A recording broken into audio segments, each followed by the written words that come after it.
মাছের রাজা হচ্ছে ইলিশ, কিন্তু সেই ইলিশ কি হার্টের বন্ধু না শত্রু, সেটা জানতে গেলে আজ আমাদের এই ভিডিওটি আপনি পুরোপুরি দেখুন।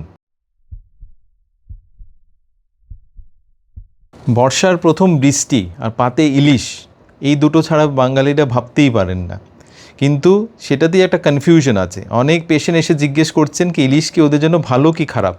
সেই কনফিউশনটা যেমন পেশেন্টদের মধ্যে আছে, জনসাধারণের মধ্যে আছে, তেমন সেই কনফিউশনটা ডাক্তারদের মধ্যেও আছে। কেউ বলছেন ভালো, কেউ বলছেন খারাপ। তা আসলে সায়েন্টিফিক বেসিসটা কি সেটা জানতে গেলে আজ আপনি আমাদের পুরো ভিডিওটা দেখুন, কারণ আমি একটা টিপস দেবো ভিডিওর শেষে, যেটা 90% বাঙালিরা জানেন না ইলিশ মাছের ক্ষেত্রে। তো বর্ষার শুরুতে বাঙালিদের মধ্যে ইলিশ মাছ খাওয়ার অনেকটাই বেড়ে যায়। ইনফ্যাক্ট 300% পর্যন্ত সেটা ইনক্রিজ হয় বাঙালিদের মধ্যে। কিন্তু তখনই আমাদের কাছে পেশেন্টদের যে কনফিউশন বা যেটা কোয়েশ্চেন সেটাও বেড়ে যায়। অনেক পেশেন্ট এসে জিজ্ঞেস করেন, স্যার আমাদের তো হার্টের সমস্যা আছে, আমরা কি ইলিশ খেতে পারবো? বা ইলিশ মাছে তো এত চর্বি আছে, সেটা কি হার্টের ব্লকেজ করবে না? তো এই ধারণাটা কিন্তু অমূলক না, কারণ আমরা ছোটোবেলা থেকেই জেনে এসেছি যে চর্বি মানেই হচ্ছে খারাপ, আর চর্বি থেকেই হার্টের রোগের সৃষ্টি হয়। আর ইলিশ মাছ তো পুরোপুরি চর্বিতেই ঠাসা। তো বিজ্ঞান কি বলছে সেটা নিয়ে আসুন সেটা আমরা একটু বিশ্লেষণ করি। তো একটা 100 গ্রামের ইলিশে পুষ্টিগত গুণ কি কি আছে? একটা 100 গ্রাম ইলিশে ভিটামিন ডি প্রচুর পরিমাণে আছে, তেমনই আছে ওমেগা 3, অ্যারাউন্ড 1.5 to 2.1 গ্রামের মতো ওমেগা 3 আছে, যেটা সামুদ্রিক মাছ স্যালমনের আশেপাশে। কারণ আমরা স্যালমনকে বলি রিচেস্ট সোর্স অফ ওমেগা 3। আর ওমেগা 3 নিয়ে কেন আমরা এত কথা বলছি? কারণ ওমেগা 3 হচ্ছে একটা ফ্যাট যেটা আমাদের অনেক বেনিফিশিয়াল এফেক্ট করায়। ওমেগা 3 আমাদের ট্রাইগ্লিসারাইড ডিক্রিজ করতে সাহায্য করে। ওমেগা 3 আমাদের রক্তনালীর জন্য ভালো, কারণ আমাদের রক্তনালীর স্বাস্থ্য সেটা মেনটেন করছে, আমাদের ব্লাড ভেসেলকে রিল্যাক্স করছে। তেমনি ওমেগা 3 আমাদের ইনফ্লেমেশন ডিক্রিজ করতে সাহায্য করে। আর আমরা জানি এই ক্রনিক রোগের জন্য, হার্টের রোগের জন্য ইনফ্লেমেশন একটা প্রধান কারণ। তেমনি ওমেগা 3 আমাদের রক্তনালীতে যে ক্লটিংয়ের যেটা টেন্ডেন্সি, রক্ত জমাট বাঁধার যেটা টেন্ডেন্সি, সেটাও ডিক্রিজ করতে সাহায্য করে। তো তার জন্য ওমেগা 3 আমাদের খাবার দাবারে থাকাটা খুব ইম্পর্টেন্ট। আর সেই হিসেবে ইলিশ মাছে আছে প্রচুর পরিমাণে ওমেগা 3। ইনফ্যাক্ট আমরা যে মাছ আমরা নর্মালি খাচ্ছি, সেই মাছগুলোর মধ্যে সবথেকে বেশি ওমেগা 3 আছে ইলিশ মাছে। ইনফ্যাক্ট আমেরিকান হার্ট অ্যাসোসিয়েশনের স্টাডিতে দেখা গেছে সপ্তাহে যারা 2বার ওমেগা 3 রিচ মাছ খাচ্ছেন, ওদের হার্ট অ্যাটাকের ঝুঁকি 36% পর্যন্ত ডিক্রিজ হচ্ছে। তো তার জন্য আপনার খাবার দাবারে ওমেগা 3 থাকাটা ইম্পর্টেন্ট। আর যেহেতু ইলিশ মাছ ওমেগা 3 রিচ, তার জন্য ইলিশ মাছটা আমাদের খাবার দাবারে থাকাটা ইম্পর্টেন্ট। কিন্তু কতটুকু আপনাকে খেতে হবে সেটা আমরা ডিসকাস করব। কিন্তু আরেকটা জিনিস নিয়ে যেটা আমরা সবসময় চিন্তায় থাকি, সেটা হচ্ছে চর্বি। ইলিশ মাছ চর্বিতে ঠাসা। ইনফ্যাক্ট একটা 100 গ্রাম ইলিশ মাছে অ্যারাউন্ড 20 গ্রাম চর্বি আছে। আর আমরা মনে করি চর্বি মানেই হচ্ছেই খারাপ, কিন্তু ইলিশ মাছের চর্বি মানেই কিন্তু খারাপ না। চর্বি বিভিন্ন টাইপের হয়, ফ্যাট বিভিন্ন টাইপের হয়। তার মধ্যে সবথেকে খারাপ হচ্ছে ট্রান্স ফ্যাট, যেটা সাধারণত থাকে আমরা যখন খুব ফ্রাইড কোনো জিনিস নিচ্ছি, তেলে যখন হাই হিটে যখন বারবার কুকিং করছি, বা প্রসেসড ফুড যখন আমরা খাচ্ছি, ফাস্ট ফুড যখন আমরা খাচ্ছি, বা বেকারি ফুড যখন আমরা খাচ্ছি, সেটাতে ট্রান্স ফ্যাট থাকে, বা বনস্পতি বা ডালডাতে ট্রান্স ফ্যাট থাকে। আর ট্রান্স ফ্যাট হার্টের জন্য সবথেকে খারাপ।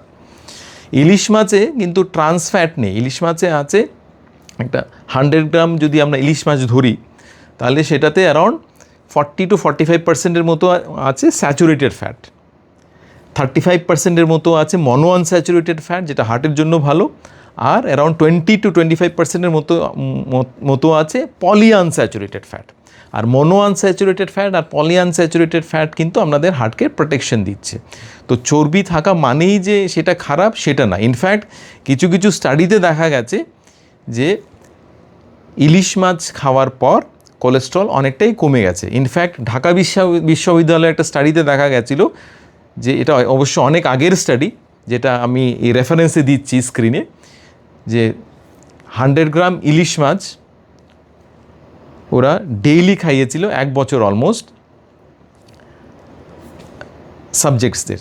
তারপর অ্যানালাইসিস করে দেখা গেল যারা প্রতিদিন ইলিশ মাছ খেয়েছে ওদের কোলেস্ট্রল অনেকটা ডিক্রিজ হয়েছে। ইনফ্যাক্ট ইনক্রিজ তো হয়নি, উল্টো ডিক্রিজ হয়েছে। স্পেশালি এলডিএল কোলেস্ট্রল অনেকটাই ডিক্রিজ হয়েছে।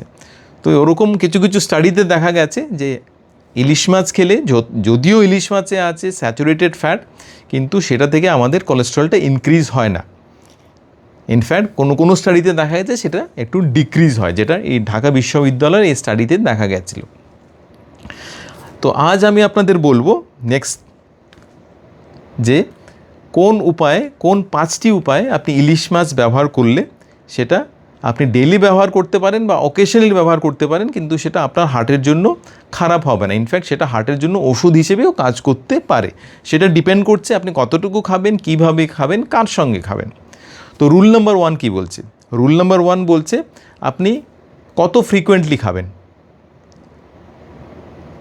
ইলিশ মাছ যদি আপনার হার্টের ওষুধ হতে হয় তাহলে আপনি সেটা ডেইলি খাবেন না, কারণ ইলিশ মাছ যদিও সেটাতে ভালো ফ্যাট আছে, ওমেগা 3 আছে, ভিটামিন ডি আছে, তবুও ইলিশ মাছে আছে প্রচুর পরিমাণে ক্যালোরিজ। এটা একটা ক্যালোরি ডেন্স ফুড। 100 গ্রাম ইলিশে অ্যারাউন্ড 300 কিলো ক্যালোরি আছে, তার সঙ্গে ফ্যাটও আছে ভালো পরিমাণে। তো তার জন্য আপনি সপ্তাহে 1 থেকে 2 বার আপনি খেতে পারেন। তো আপনাকে ফ্রিকোয়েন্সিটা মেনটেন করতে হবে, ডেইলি খাবেন না, ওকেশনালি সপ্তাহে 1-2 বার আপনি খেতে পারেন।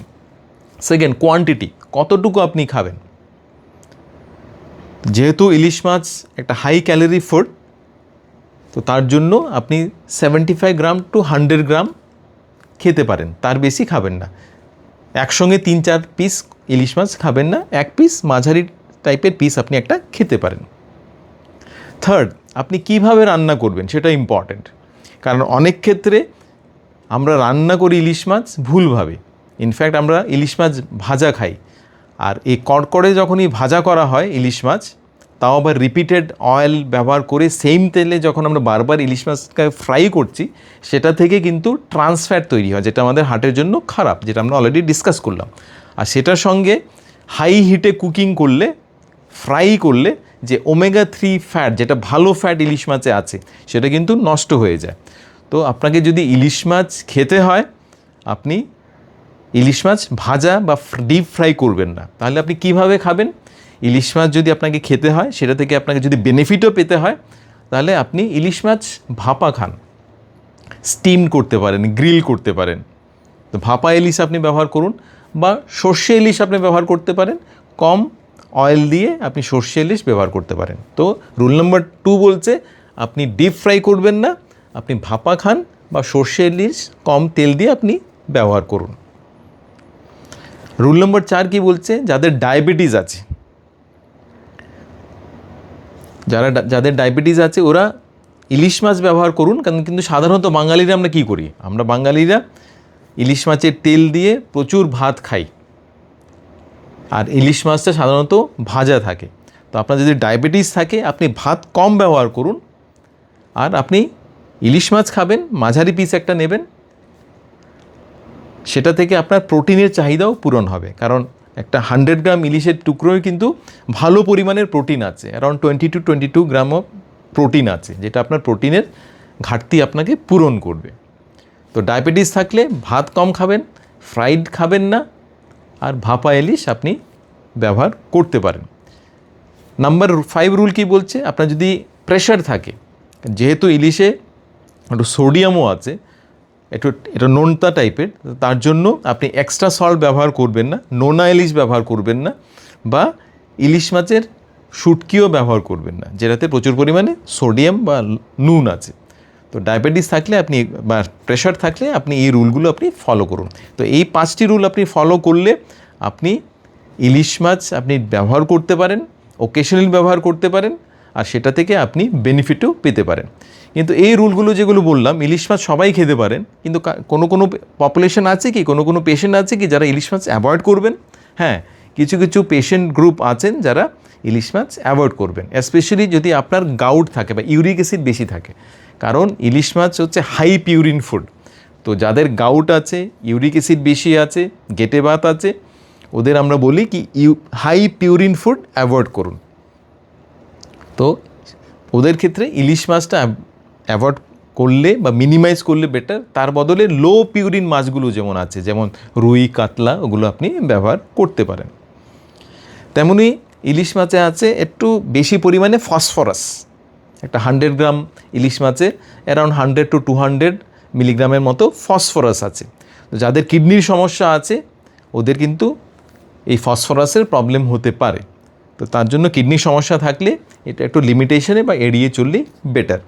তেমনি প্রেগনেন্সিতে একটু লিমিটেড ইলিশ মাছ নিলে বেটার, কারণ যদিও ইলিশ মাছে ওমেগা 3 আছে, যেটা গর্ভাবস্থায় ভ্রূণের আই অ্যান্ড ব্রেন ডেভেলপমেন্টের জন্য খুব ইম্পর্ট্যান্ট, কিন্তু তবুও ইলিশ মাছ কিন্তু মাইল্ড টু মডারেট পরিমাণে মার্কারি আছে। তো তার জন্য মার্কারিটা প্রেগনেন্সিতে অ্যাভয়েড মিনিমাইজ করলে বেটার। তো গর্ভাবস্থায় আপনি মাসে 1-2 বার ইলিশ মাছ খেতে পারেন। তেমনি কারো যদি হাই ট্রাইগ্লিসারাইড আছে বা কারো যদি ওজন বেশি আছে, ওবিসিটি যদি থাকে, যেহেতু ইলিশ মাছে ক্যালোরি অনেক বেশি আছে, তো তার জন্য ওবিসিটি থাকলে ইলিশ মাছটা একটু কম পরিমাণে নিলে বেটার। এই কয়েকটি নিয়ম আপনি পালন করলে আপনি ইলিশ মাছ খেতে পারেন, আপনার প্রিয় ইলিশ মাছ খেতে পারেন, আর সেটা থেকে আপনি বেনিফিটও পেতে পারেন। তো এই ভিডিও যদি আপনার ভালো লেগে থাকে তাহলে আপনি এই ভিডিও আপনি কাউকে ফরওয়ার্ড করতে পারেন যিনি ভয় পেয়ে ইলিশ মাছ এড়িয়ে চলছেন। আর এই ভিডিও ভালো লেগে থাকলে আপনি আমাদের এই ভিডিও ফলো করতে পারেন, যেটাতে আমরা ডিসকাস করেছি যে প্রোটিনের উৎস কী কী খাবার খেলে আমাদের প্রোটিনের ঘাটতি পূরণ হবে। কারণ ICMR সমীক্ষায় দেখা গেছে ভারতীয়রা প্রোটিন ডেফিশিয়েন্ট, আর প্রোটিন ডেফিসিয়েন্সি থেকে কিন্তু বিভিন্ন রোগের সৃষ্টি হয় ইন দ্য লং রান। আমি ডক্টর অরূপ। আমাদের চ্যানেলকে লাইক, শেয়ার অ্যান্ড সাবস্ক্রাইব করুন। সুস্থ থাকুন, ভালো থাকুন।